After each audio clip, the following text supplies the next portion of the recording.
مو وایه چې هره ورځ الله ته دعا کوم نه قبلیږي.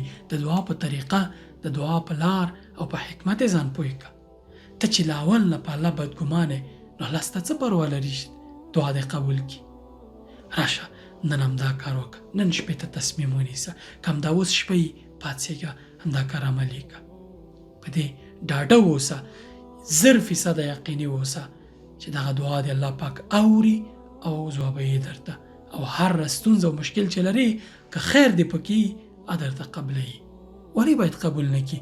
د الله پاک خزانې خو ډکې دي، تا ته په څه درکولو باندې څه کمی پکې راځي؟